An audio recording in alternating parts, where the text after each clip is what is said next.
Hey, hi, hello, and welcome back to Spill the Beans. I am Tara Priolo. I am your resident white-facing biracial multi-passionate musician, and I talk about the issues that nobody wants to talk about and push you to do the same. Spill the Beans is a once-a-week chat where we talk about everything under the sun. We've been talking about online content creation and being online on socials and being over it for the last couple weeks.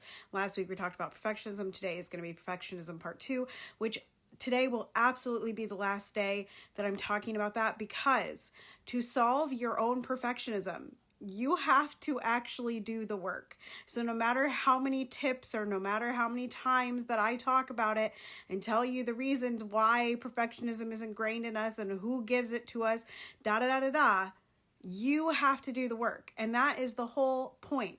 You have to do the work in order to get anywhere that you want to go. So if you want to free yourself from perfectionism, start doing the work.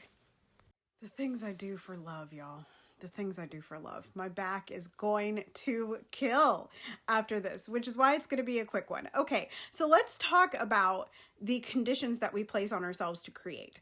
And I'm going to talk about this just very generally and say that perfectionism is the main one, right? Perfectionism is that thing that says that we can't even start a task until we know enough about it to say something about it or to be perfect in it, right? So like you may not start learning a new instrument because you feel so intimidated by that beginner's space, that beginner's skill, that beginner's mindset that you have to be in order to learn new things, because perfectionism is telling you that you should already be good at it, right?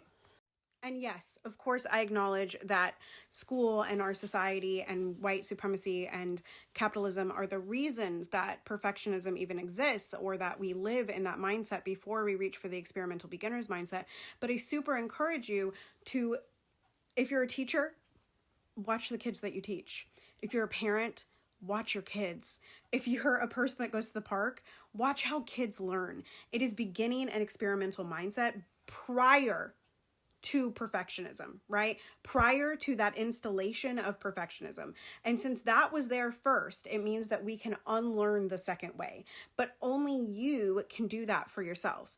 We can lead, we as in people that are talking about this, we can lead you to the water, we can lead you to the lesson, but we cannot take the lesson for you. You have to do that.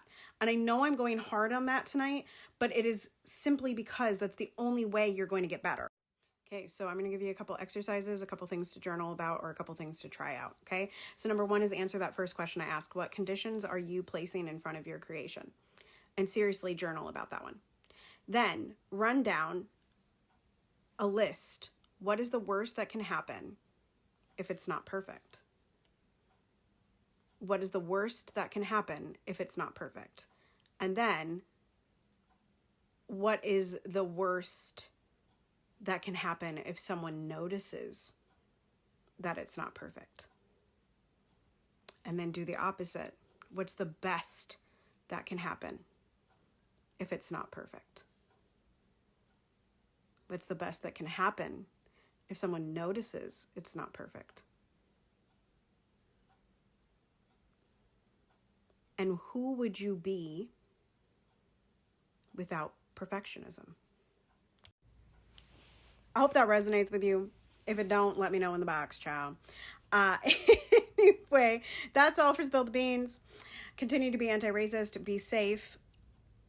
Make some calls to your reps, y'all. Ceasefire now in our hearts and across the world. End genocide. Y'all know. Y'all freaking know. Okay? Okay? Do good work. Make good trouble. And I love y'all hardcore. I'll see you next time.